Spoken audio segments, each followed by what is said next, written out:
Good morning everyone. हमने जो एक यात्रा प्रारंभ की थी इतिहास की, उसमें हमने पिछली जो क्लासेस में पढ़ा था वो पढ़ा था पूर्व मध्यकाल के प्रथम और द्वितीय वंश के बारे में, जिसमें पहला वंश था कलचुरी वंश और दूसरा था चंदेल वंश। कलचुरी की जो त्रिपुरी शाखा थी वो थी पूर्व मध्यकाल में, अर्थात 800 से 1200 ईस्वी के कालखंड की बात है, और जो चंदेल वंश थे वो 831 में ननक देव द्वारा एक प्रतिहारों के सामंत के रूप में स्थापित हुए थे। थोड़ा सा ध्यान देखिए कि जो पूर्व मध्यकाल है उसमें 5 तरह के वंश पाए गए। जो प्रमुख वंश थे उनमें जो सबसे पहला था कलचुरी वंश, दूसरा था चंदेल वंश, तीसरा था परमार वंश, चौथा था राष्ट्रकूट वंश और जो पांचवा था वो था गुर्जर प्रतिहार वंश। ये जो राजपूत वंश है इनके बारे में हमें पूर्व मध्यकाल में पढ़ना है, जिनका उल्लेख विशेषता मध्य प्रदेश के संदर्भ में आता है। ठीक है, तो इसमें हमने सबसे पहले देख लिया था कलचुरी वंश के बारे में, जो कि त्रिपुरी शाखा के बारे में हमने पिछली क्लासेस में पढ़ा हुआ था। उसके बाद देखा था चंदेल वंश, जो दूसरा था वो था चंदेल वंश, जिसमें जो प्रमुख राजा हुए थे वो ननकदेव, धंगदेव और गंडदेव थे। धंगदेव सबसे प्रतापी राजा थे और उनके जो पुत्र हुए थे वो कौन थे? गंडदेव। हम आज की क्लास में पढ़ेंगे उनके उत्तराधिकारियों के बारे में। चलिए देखते हैं। जो राजा गंडदेव थे जिनका शासनकाल 1003 ईस्वी से लेकर 1019 ईस्वी तक चला, और उनके जो पुत्र हुए गंडदेव के वो थे विद्याधर। चंदेल वंश के शासकों में धंगदेव के बाद जो सबसे अधिक प्रतापी राजा हुए वो थे विद्याधर, जिनका जो शासनकाल था वो 1019 से लेकर 1035 तक चला। तो इस कालखंड में उन्होंने अनेक युद्ध किए, और जो विद्याधर थे वो अपने दादाजी धंगदेव के समान ही प्रतापी राजा थे। चलिए देखते हैं हम विद्याधर के बारे में। ठीक है, विद्याधर ने त्रिपुरी के जो शासक थे, या हम कहें त्रिपुरी के जो शासक थे, वो सामंत के रूप में शासन करते थे। किसके सामंत के रूप में? चंदेल वंश के शासकों के रूप में।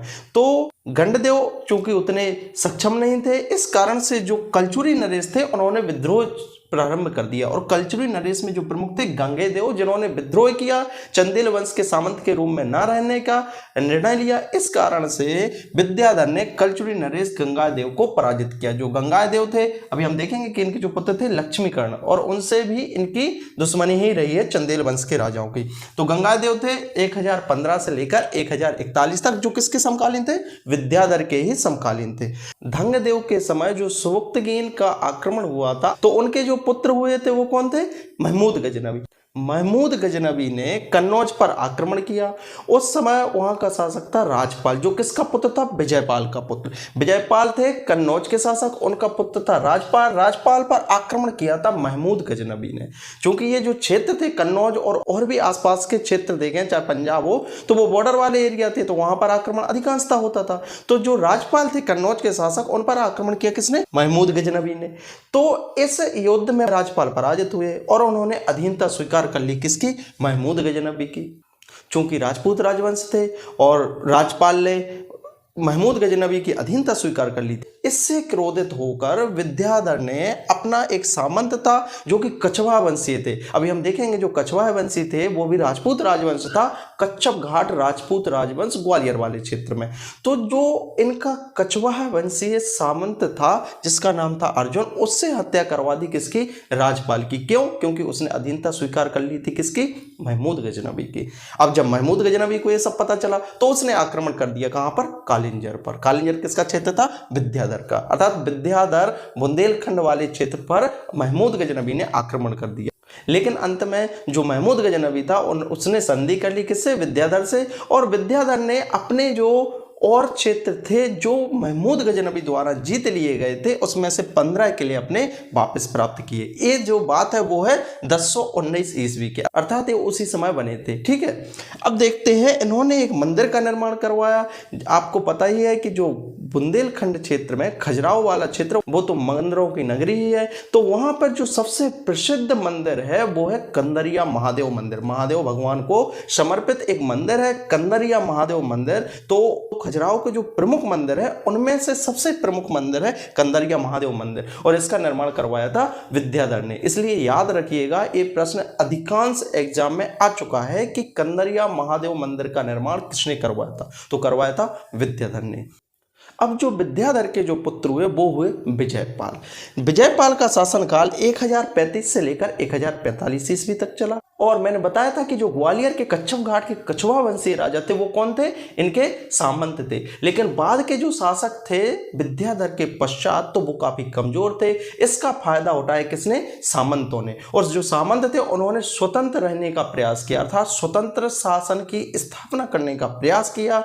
इस कारण से विजयपाल ने कच्छप घाट जो कि ग्वालियर के थे उनके विद्रोह का दमन कर दिया, अर्थात उन्हें सामंत बनने पर ही विवश कर दिया। और इसी तरह से जो गंगादेव थे कलचुरी वंश के राजा, उन्होंने भी विद्रोह किया तो उन्हें पराजित किया था किसने, विजयपाल ने, अर्थात विद्याधर ने भी पराजित किया था और विजयपाल ने भी पराजित किया था। अब जो विजयपाल के पुत्र होते हैं वो होते हैं दो, जिसमें पहले थे या बड़ा पुत्र था वो था देववर्मन और छोटा वाला पुत्र था उसका नाम था कीर्तिवर्मन। इन दोनों के बारे में वैसे पहले उल्लेख आ चुका है जब मैंने कलचुरी वंश के शासकों के बारे में पढ़ाया था। कर्णदेव और लक्ष्मीकर्ण के बारे में जब मैंने बताया था तो उसमें एक उल्लेख आया था कीर्तिवर्मन, देववर्मन और मदनवर्मन के बारे में। अभी देखेंगे तो जो देववर्मन थे, देववर्मन कौन था, बड़ा पुत्र किसका, विजयपाल का। देववर्मन ने 1045 से लेकर 1060 ईस्वी तक शासन किया और इस दौरान वो पराजित हुए गंगादेव के पुत्र थे लक्ष्मीकर्ण से। और मैंने बताया भी था जो लक्ष्मीकर्ण है वो सबसे प्रतापी राजा हुए थे कलचुरी वंश के। और मैंने बताया भी था कि 5 राजाओं को एकत्रित होना पड़ा था किसे हराने के लिए, लक्ष्मीकर्ण को पराजित करने के लिए। तो लक्ष्मीकर्ण ने पराजित किया देववर्मन को। अब देखिए कि जो कलचुरी वंश के राजा थे वो फिर से एक्टिव होने लगे, फिर से सक्रिय होने लगे हैं। उसका प्रमुख कारण यही था कि जो विद्याधर के बाद के राजा हुए वो इतने अधिक योग्य नहीं हुए, या हम कहें शासन की दृष्टि से निपुण राजा नहीं थे, योग्य राजा नहीं थे, योग्य शासक नहीं थे। ठीक है, तो गंगादेव के पुत्र लक्ष्मीकर्ण ने इनको पराजित किया था, किसको, कि देववर्मन को। और इनके जो छोटे भाई थे वो थे कीर्तिवर्मन। देववर्मन के बाद जो बने शासक वो बने कीर्तिवर्मन, अर्थात 1060 ईस्वी से 1100 ईस्वी के मध्य में किसका शासन रहा, कीर्तिवर्मन का।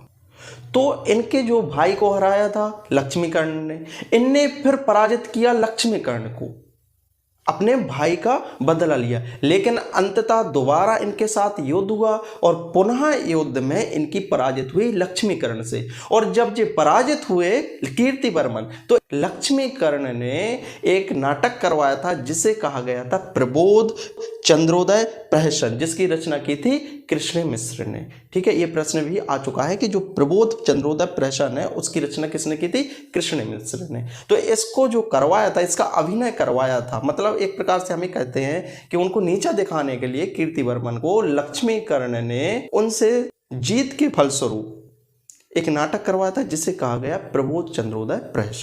और फिर बाद में लक्ष्मीकर्ण को अन्य 5 राजाओं की मदद से पराजित किया था, किसने, कीर्तिवर्मन ने। और इसके अलावा परमार वंश के उदयादित्य, गुजरात के चालुक्य वंशीय भीम प्रथम, इन सभी ने मिलकर किसको हराया था, लक्ष्मीकर्ण को।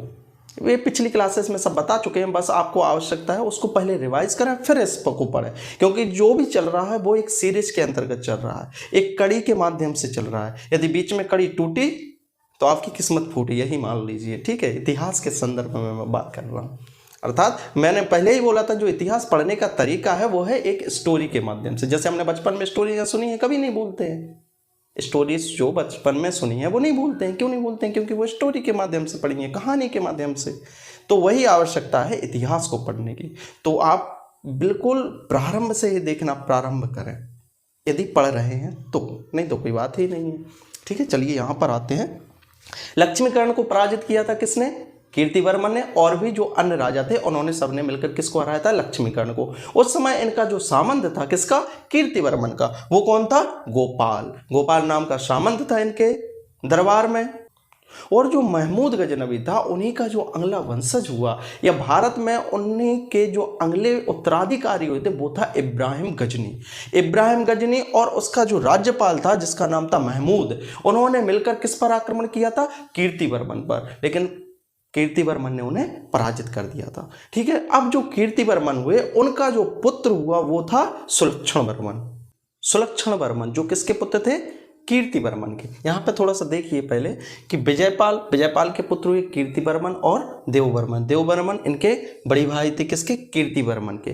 कीर्तिवर्मन के 2 पुत्र हुए, पृथ्वीवर्मन और सुलक्षणवर्मन। और जो सुलक्षणवर्मन का पुत्र हुआ वो हुआ जयवर्मन। इसका मतलब ये हुआ कि जो जयवर्मन थे उनके चाचा थे पृथ्वीवर्मन। ठीक है, ये बात पहले दिमाग में बिठा लीजिए। अब आते हैं आगे। जो सुलक्षण वर्मन थे वो किसके पुत्र थे? कीर्ति वर्मन के।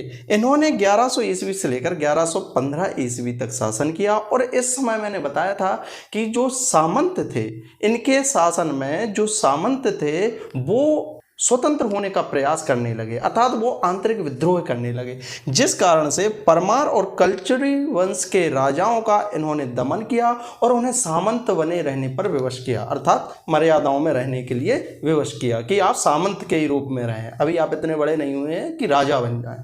ठीक है, ये थी सुलक्षण वर्मन की बात। इनके जो पुत्र हुए वो कौन हुए? जयवर्मन। जयवर्मन के बारे में सबसे बड़ी बात ये थी कि वो एक धार्मिक प्रवृत्ति के थे। अब जब व्यक्ति धार्मिक प्रवृत्ति का होगा तो उसे तो राजगद्दी, शासन, प्रजा, इन सब चीज़ों से उसे उतना कुछ मतलब ही नहीं था। इनके धार्मिक प्रवृत्ति होने के कारण इन्होंने राजगद्दी का त्याग कर दिया। अब जब अचानक से राजा ने राजगद्दी का त्याग कर दिया, अर्थात ये कब की बात है? 1115 से 1120 की बात। इस समय तो इन्होंने शासन किया, लेकिन उसके बाद इन्होंने राजगद्दी का त्याग कर दिया।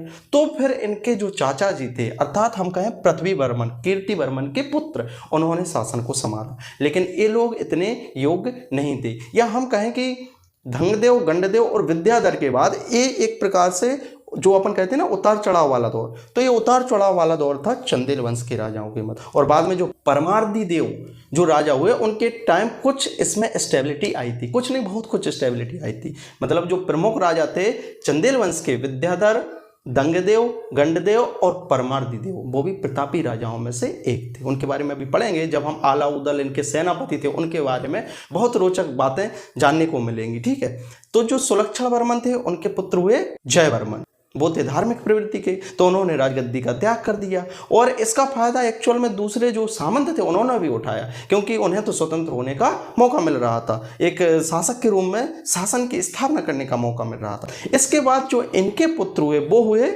मदन वर्मन, जिनके बारे में हमने जब कल्चुरी वंश के राजाओं के बारे में पढ़ाया था तो उसमें बताया था मदन वर्मन के बारे में।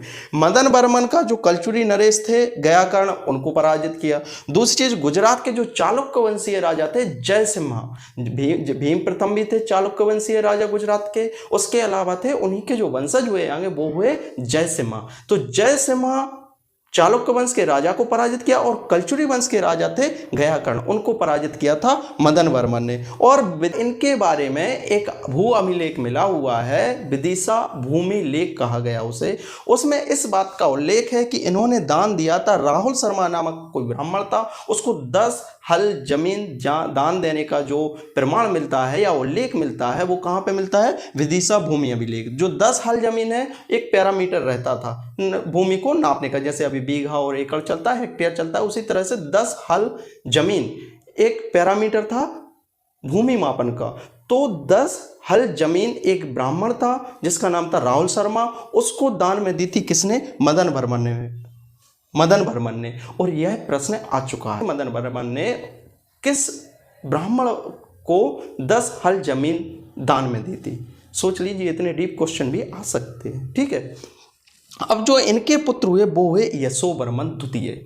अब देखेंगे जो यशोवर्मन थे उनका जो शासन है वो अधिक नहीं चला, ये 1166 के लगभग इनका जो शासन काल है समाप्त हो गया था। उसका प्रमुख कारण ये था कि इनके 2 भतीजे थे, दशराज और वत्सराज, और ये स्वयं थे, इन तीनों की हत्या हो गई थी 1165-66 में। इस कारण से जो इनके पुत्र हुए जो अल्प वयस्क थे, जिनका नाम था परमार्दी देव, वो शासक बने। ठीक है, तो परमार्दी देव के बारे में हम पढ़ेंगे अगली क्लास में। बाकी परमार्दी देव चंदेल वंश के राजाओं में प्रमुख हैं, और आपसे यही उम्मीद है, पढ़ते रहें। बहुत बहुत धन्यवाद।